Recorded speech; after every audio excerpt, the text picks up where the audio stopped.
You're just after his money, aren't you? Typical of the lower class. Everyone who gets close to Chris has always been like that. I felt sympathy for Chris not being able to tell me everything about his family because of his parents. Like this. Then, without waiting for my response, Emily also said, "I'd like to see what their parents look like. What do they eat to become so rude?" I clenched my fists, trying to control my shaking body filled with anger, but it was no use. "Then I'll call my parents right now." I shouted, and Chris's family looked shocked for a moment. I was furious at these three people who looked down on everyone important to me. Later, I received news that my parents had arrived. "Hello, the parents from the lower class, as you called us," my father said. "We were called by our daughter, so here we are." Chris's parents froze upon seeing mine, and eventually they ended up showing an embarrassing display of behavior.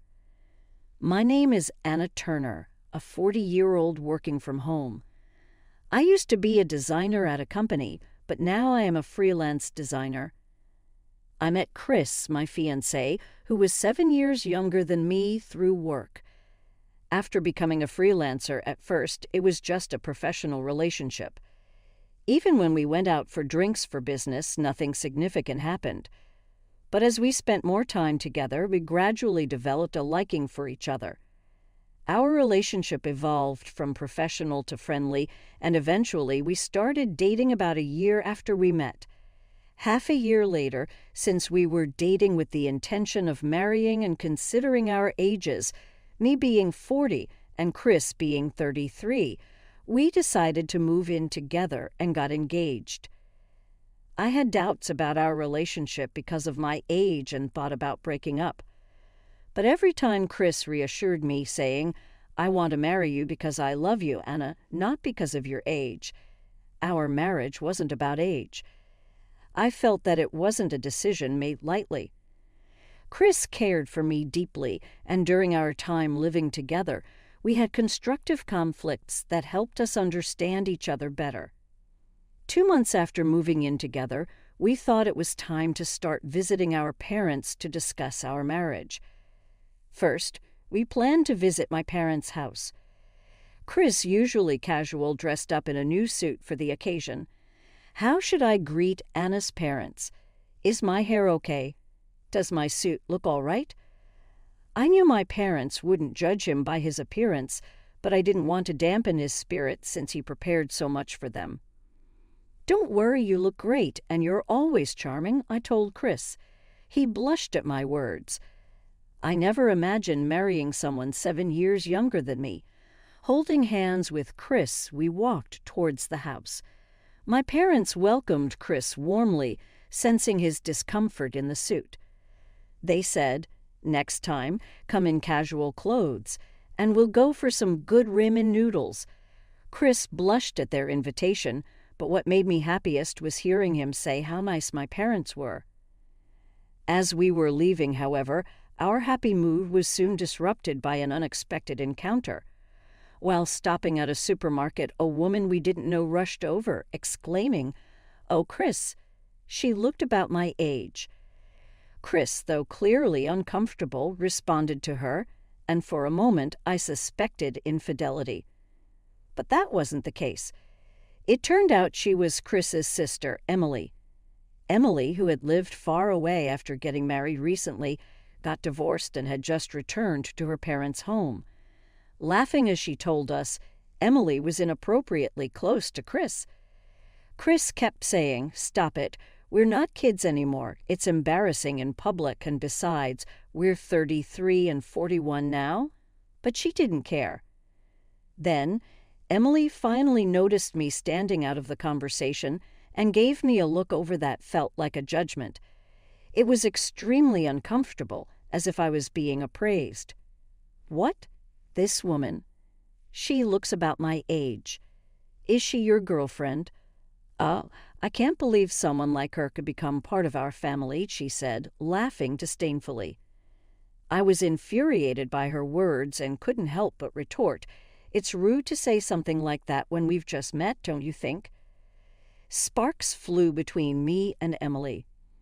"Hey, stop it. I'm sorry, Anna. My sister is always like this." Chris tried to intervene, but Emily just kept smirking condescendingly. She continued to follow us around the store, throwing things she wanted into our shopping basket without care. Chris told her to pay for her own stuff, but she said she had no money and insisted that we buy it for her. We returned the items she added and thought we had gotten rid of her. However, ultimately, during checkout, she insisted we buy her alcohol too. I was supposed to pay for the shopping today, but given Emily's behavior, Chris opened his wallet. Chris sighed as he paid, and Emily walked out with her alcohol without a word of thanks. Like a storm, Emily seemed satisfied, clutching her bottle and heading home. Chris apologized to me, his brows furrowed. "Sorry, my sister has always been like that." I've had quite a tough time dealing with her. I assured Chris it was okay. This incident was all due to Emily's pushiness, and there was no need for Chris to apologize. Although it felt unpleasant to be looked down upon, what others think of me varies. I decided not to let it bother me and returned to the apartment with Chris. But the next day, an incident occurred. I was rudely awakened by a loud noise early in the morning. It was Sunday, a day when both Chris and I had turned off our alarms. Wondering what it could be, I saw that Chris's phone screen showed a call from Sister. Chris, also startled awake, frowned upon seeing the screen. It was clear that he really didn't want to answer the phone. Reluctantly, he answered the call, and Emily's shrill voice was so loud I could hear her, even though it wasn't on speaker. "That rum walking in the same direction must be your fiancé, right? Then bring her over for greetings right away. It's proper manners. If she's going to be part of the Omar family, she should come right now." Apparently, Emily had told their parents about me, and now they were demanding that I visit their home today with Chris. Emily, I don't have a dress for the visit," I said. "Oh, that's fine," Emily said before hanging up the phone. Chris sighed and put down his smartphone, saying, "Don't worry about it. I'll talk to my sister and our parents so you don't fret about it." However, I worried that ignoring the situation might leave a bad impression. "No, it's okay. I can get ready quickly," I said, rushing to buy a cake from a nearby renowned bakery and choosing the simplest but prettiest outfit I had recently purchased. Then, pulling a reluctant Chris, we headed to his family's home. But I deeply regretted rushing there today. Upon arrival, we were greeted by a large front gate. Passing through, we saw a stone arrangement combining various natural stones and pillars introduced to the plantation era. In the garden's pond, koi fish elegantly swam, waving their tails. Beyond the splendid English-style garden stood a traditional plantation house. Turning to Chris, he looked a bit guilty and said, "I didn't hide it on purpose, but people are usually surprised when I talk about my family home, so I was going to tell you, but sorry it's only now," he apologized, scratching his cheek. Chris had been apologizing since yesterday. I decided to let it go, understanding that he must have had his reasons for keeping it a secret. We were then led to a very large living room. Famous paintings adorned the shelves, along with decorative pieces I had seen in books. Seated in the center of the room on a sofa was my mother-in-law, elegantly dressed in an expensive dress, her hair neatly done. My father-in-law sat with an aura of authority, and Emily, in contrast, gave off a frivolous vibe. When I started to speak, my mother-in-law sharply said, "Who gave you permission to speak?" I froze. Chris immediately protested, but it was ignored. After introducing myself and handing out the cakes and pastries, Emily scoffed, "A regular bakery? We don't acknowledge anything but high-end stores," and unbelievably threw them in the trash. I was speechless at the scene. When my father-in-law finally spoke, it dealt me further damage. "You're after the money, aren't you?" just a low life. As I reeled from the shocking statement, my mother-in-law also sneered, unleashing another condescending remark. Every girl who approaches Chris is like that, really. They have no sense of their place. It's so unbecoming for poor people to approach the wealthy like this. Her scornful smile was like that of a villainous queen. I felt sympathy for Chris, realizing he couldn't tell me everything about his family because of them. Before I could respond, Emily added, "I'd like to see what your parents look like." I was so infuriated that I couldn't hold back any longer. Despite trying to keep my cool, I eventually lost my temper. "Then I'll call my parents right now," I shouted. Emily briefly showed surprise, but quickly returned to taunting, telling me to go ahead and try. "Anna, calm down." I felt sorry for Chris, caught in the middle, but I was boiling with anger. Not just for myself, but also for my dear parents being looked down upon as they wished. I contacted my parents, who initially thought I was playing a prank and laughed. But as I spoke through tears and sobs, asking them to come, my father, with a serious tone, said, "Understood, something serious must have happened to make you cry like this." "Wait a bit, we're on our way." As I was about to give him directions, he gently said, "No need, I know where it is," and hung up the phone. Before I could ponder how he knew, the in-laws started talking again. "The poor family, I wonder what they'll wear. Surely not some mass-produced outfit that costs just $40 each. Of course, it's cheap stuff. That's all poor people can afford. Really, being poor is a sin itself. You think so too, right?" I didn't respond to that question. I regained my composure after talking with my father and was just waiting for the right moment to strike back. The in-laws didn't care at all about my demeanor. The in-laws, including Chris's father, nodded in agreement with the two women's words, starting to badmouth me and my family. It wasn't just hard for me to endure. Chris seemed to struggle too. "Please stop. Why can you say such shameful things?" Chris repeatedly tried to reason with them, but they didn't listen. I thought if they were wealthy, they would cherish their eldest son. But then my eyes caught a photo on the shelf, confirming how they treated Chris. It was a family photo with a man who looked a bit older than Chris, smiling. That man must be the family's eldest son, and Chris being the second son, Chris was negged because his parents, proud of their wealth, didn't care for someone like me near Chris. The darkness Chris had to endure in his family must have been significant. That's why he looked so distressed. My heart ached, and I felt tears welling up again. I was so angry at these three people who looked down on everyone important to me. I couldn't hold back anymore.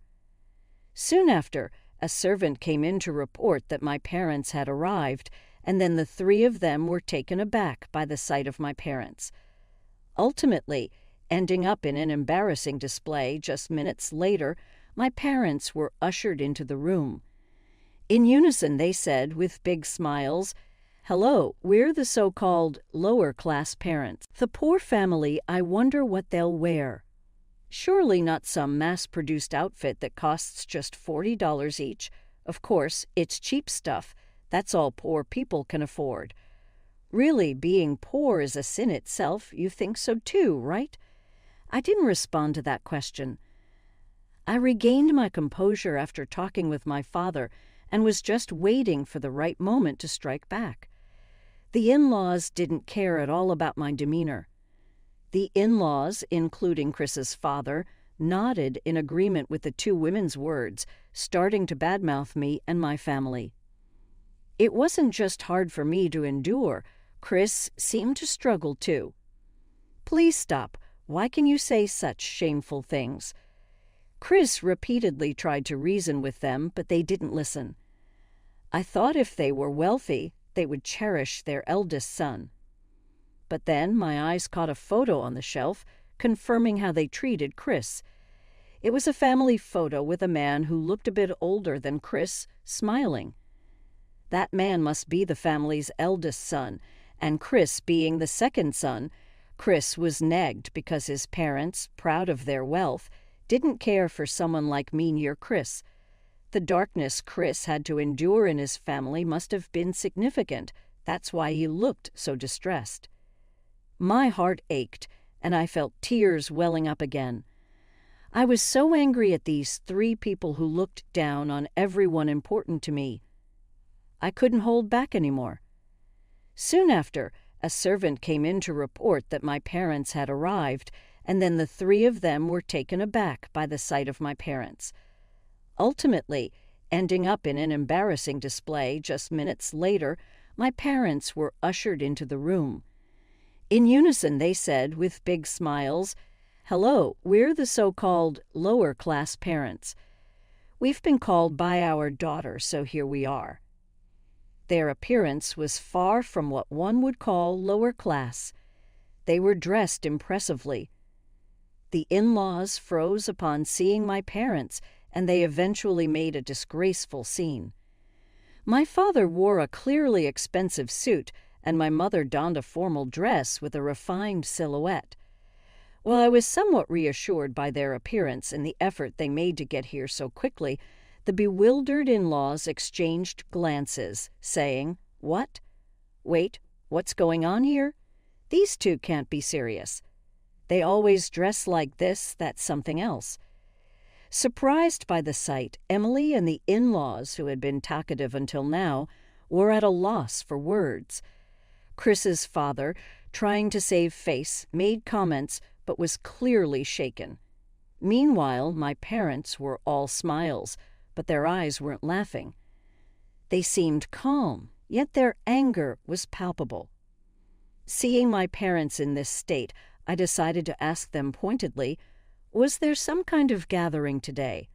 I asked, and my mom nodded. It wasn't just our glamorous outfits that caught the attention. The mention of the gathering seemed to intrigue my in-laws, who waited eagerly for our explanation. Everyone, including Chris, seemed confused, so I decided to explain everything slowly and clearly. Actually, ever since we arrived at this house, I had a hunch of that housing area and got in through connections. That's not the level we're talking about, right? He still wasn't ready to change his condescending attitude. It seemed he had no choice but to keep on the offensive in this no-win situation. So he decided to take on a losing battle. Watching my father-in-law's ridiculous display, my anger began to fade. Competing with such low-level people seemed pointless. So I deliberately asked my dad in a loud voice, "Speaking of which, Dad, you knew this address before I even told you." "How come?" Ignoring the bewildered look on my father-in-law's face, my dad laughed and said, "Well, that's because our family built this magnificent house and created this stunning English-style garden." At that, my father-in-law leaped to his feet, his eyes bulging in anger. "Are you insulting our home?" His flushed face made it clear that this impressive estate and garden were the embodiment of his pride. He seemed to have a deep emotional attachment to this house. Emily quickly retorted, "This house isn't something any random carpenter could build, you know. And now you're saying your unknown family built it." Ha! Give me a break with that joke. According to her, this house and garden were crafted by top-notch artisans, far beyond the capabilities of ordinary workers. My parents' lively rebuttal led Emily to laugh mockingly. This kind of bluffing is exactly what proves you're from the bottom of the barrel. It was like watching fish thrive in water. Appalled, my parents and I didn't know how to react. Then suddenly, Chris, who had been silent, spoke up. "I visited Anna's family home the other day. That's when I realized they were no ordinary people. Unlike Dad and his parents, who just inherited wealth and boast about being rich, Anna's family are the real deal, wealthy people." This statement infuriated his father, who approached Chris menacingly. But I quickly stepped in to protect him. Unable to do anything, his father, frustrated, went back to the sofa, grinding his teeth. Chris, concerned, asked me, "Are you okay? Don't push yourself too hard." "Thanks for worrying, but you know I'm the older one here, so lean on me," I joked, causing Chris to blush and softly thank me. This moment of courage displayed by Chris greatly impressed my parents.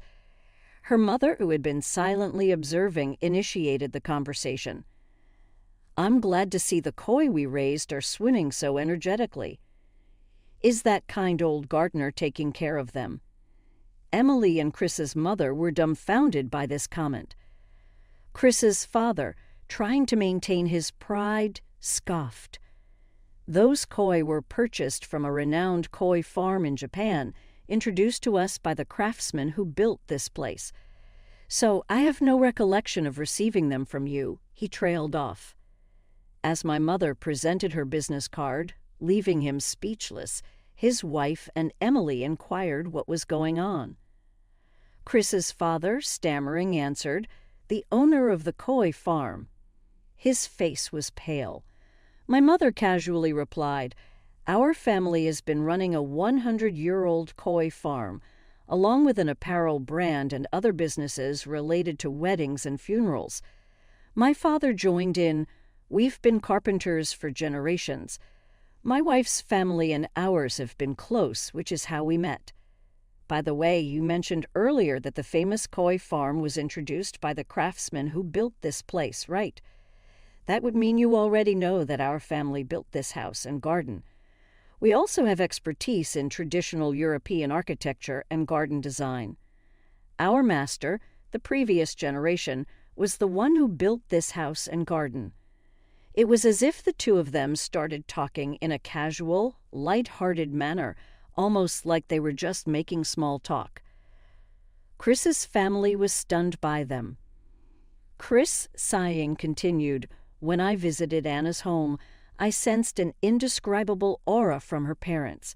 It made me painfully aware of how petty our family's character is, especially Emily's childish behavior. Despite being only a year apart in age, the difference between her and Anna is astonishing." They are probably referring to the incident that happened at the supermarket. Emily, red-faced with anger, was rebuked by her trembling mother. The difference in character, not wealth, had become apparent. From that day, Chris's family no longer had any complaints against us. A few days later, Chris's phone rang again. It was Emily who surprisingly wanted to meet the three of us. She claimed she wanted to apologize for her past behavior. Despite her seemingly downcast voice, we decided to meet her at the diner. There was Emily with a somber expression. As soon as Chris and I sat down, Emily clasped her hands together with a loud clap and unexpectedly made a request. "I'm truly sorry about the other day, but could you possibly lend me a little over $20,000? Directing her request at me instead of Chris, her brazenness and selfishness left me with a mix of incredulity and anger. "That's rude. You said you wanted to apologize, so we made time to come here, and now this—" Chris exploded in anger. Emily, ignoring Chris, kept begging me for money, pleading that it was a matter of life or death. When pressed for a reason, she was evasive. It was clear that there was no point in listening further. I got up to leave, saying, "Is that all you wanted?" I'm appalled. "I don't have a single dime to lend you." "Goodbye, Emily." Pale-faced, Emily finally began to explain her situation after seeing us about to leave. She confessed she needed the money urgently for alimony, as her ex-husband demanded it following their divorce. "I cheated, got caught, and now this," she admitted. Clearly, it was a case of reaping what one has sown. According to the story, Emily's child, who appears to be a middle school student, declared a desire to live with the father rather than a mother involved in infidelity. Consequently, Emily hastily agreed to the divorce and readily relinquished custody to her ex-husband. Initially, it seemed okay, but then her ex-husband contacted her, demanding alimony and a third of the child's support until high school. The content was such that she needed to pay immediately, an alimony of $2,000 for her infidelity and one-third of the estimated amount for child support until high school graduation. If it was for an illness or some urgent need, I might have considered it. But it's your responsibility to pay for your own affairs, I stated bluntly. Emily looked crushed by my words. Regardless, I continued, after all, you were the one who cheated. Paying alimony and child support is your obligation. Please manage it yourself. I can't. That's why I'm asking you. Emily revealed that she had quit her job to move back and had no savings. I was even more dumbfounded, at a loss for words. She had initially asked her parents for help, but they refused, calling it dirty money for infidelity. Realizing that my family was wealthy, Emily seemed to have posed such a lie to call me out, seeing me as her last resort, which started to boil my anger again. Feeling increasingly frustrated and speechless, I was about to retort when Chris suddenly slammed the table and stood up, shouting at Emily in a way I'd never seen before. Enough, Emily. Why do you always rely on others only when it's convenient for you? I still vividly remember how you treated me as if I was nothing to you, always favoring our wealthy father and eldest brother. Don't interfere with my life anymore. I finally found my happiness. The other customers stared as I apologized for the commotion, and Chris regained his composure, glaring at Emily. I may be your brother, but to Anna, you're a stranger. If we marry, she becomes my wife. Anyone who treats my wife like this is neither a sister nor family, Chris spoke decisively. At his words, whether out of anger or shame, Emily's face turned bright red. Chris declared he was cutting ties with the family. Then, taking my hand, he said, "You don't have to listen to her. What she says isn't worth your time," and led me out of the store. That moment when Chris stood up for me so clearly made me fall for him all over again. I wanted to be there for Chris too, and swore to myself that someday I would settle things with those rude in-laws. But at the same time, I was troubled by something. After all, adults don't need their parents' permission to get married. It seems wrong to oppose a child's marriage just because the parents don't like it or find it annoying. However, I couldn't help but worry about Chris and his family. Would Chris be okay if we got married despite their opposition? While I was grappling with these worries, Chris smiled gently and said, "It's okay. Don't worry about anything. I'm going to build a new family with you." Then 3 months after that day, we got married and became husband and wife. Soon after, our in-laws, having sniffed out the news, showed up at our apartment, begging for money. I thought they had plenty of money, but then it came out that Emily had done something outrageous. Desperate for money and unemployed, she couldn't borrow the $20,000 she needed from consumer finance. Instead of working to earn money and build credit, her thinking went off the rails, and she apparently got involved in a special fraud scheme, tricking an elderly woman in her 80s into transferring $200,000. Having gotten the money, Emily arranged a lavish overseas trip. Before she could pay any compensation, all for the sake of her own luxury, she bought a ton of stuff on the trip and was arrested by the police when she returned. In a short time, she had spent more than half of the swindled money, and the victim's family was pushing for a full-blown lawsuit. She had repaid the $200,000, but because of the severity of the crime, she was now facing criminal charges. That's why she wasn't here. We could lose everything, our entire fortune, because of this mess. Please help us, the in-laws pleaded. It was clear that the company's reputation was extremely important, especially since they were already struggling with poor business performance. They had recently downsized from 10 employees to just one elderly man, and the garden was barely maintained. Add their daughter's scandal to the mix, and it was chaos. Employees were leaving thinking the company wouldn't last, and they were desperate. "You're my dear son. That means I'm your dear father, right? You're going to help me, aren't you?" Chris's dad had the gall to say. His mom, who had always looked down on Chris for being the second son, was now awkwardly smiling, saying, "I gave birth to you and raised you. You owe us that much." But Chris said, "I've married into Anna's family. My name is now Chris Turner. I've cut off my ties with you, and Anna is not your daughter-in-law, so don't ever bother us again." Seeing their plans thwarted, the in-laws turned to me, sweating profusely. "You're just showing off with your parents' money. Can't you at least use a little of that to help your in-laws out?" I wasn't sure what to do, but then I just snorted and pointed to a flyer on the table. It was about a new high-rise condominium that had just started selling units. My in-laws looked puzzled, so I declared loudly, "I bought the top-floor corner unit in that high-rise." This left my in-laws speechless and shocked. They had always called me poor and lowly, but here I was, an independent freelancer designer earning well over $200,000 a year. I had already decided to buy the condo, while Chris was going to buy a car. Hearing this for the first time, my in-laws were frozen in surprise, exchanging glances.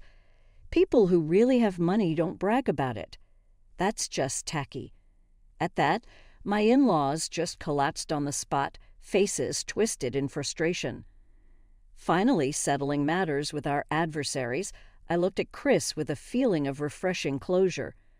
He was also celebrating with a fist pump. Later, I heard that Emily was sentenced to prison for her involvement in the special fraud scheme. Naturally, the aftermath fell on my in-laws. Their daughter's scandal led to the rapid decline of their company, and they eventually had to sell their once prized house. Now they're living modestly in a small apartment, barely getting by. After the company effectively dissolved, I heard rumors that its name had changed and new residents had moved into their old house. Chris told me it was his much older brother who had bought out their father's company in the house. I had wondered why the eldest son hadn't helped them, but it turned out he had his own struggles and had left the Omar family. The in-laws were complaining about their eldest son being ungrateful, but those words didn't seem to affect him in the slightest. They had neglected their second son, Chris, and us, only to be thoroughly defeated. Their eldest daughter destroyed their house, and finally, everything was taken by the eldest son. I heard they had been quite harsh to his wife, so I'm sure the eldest son and his wife are satisfied with this outcome. For me, it was satisfying and amusing to see those who had been so arrogant, calling us poor and lowly, actually taste the bitterness of true downfall. Chris and I are now living a graceful life in the high-rise we've been talking about. Wanting a child soon, but as it turns out, there's already a new life with us. A small child from a family we're close with pointed at my belly and said, "Hello, baby." This led me to get a checkup, and it turns out I'm 6 weeks pregnant. When I surprised Chris with the news, he cried tears of joy. We vowed to live even stronger as both a couple and soon-to-be parents.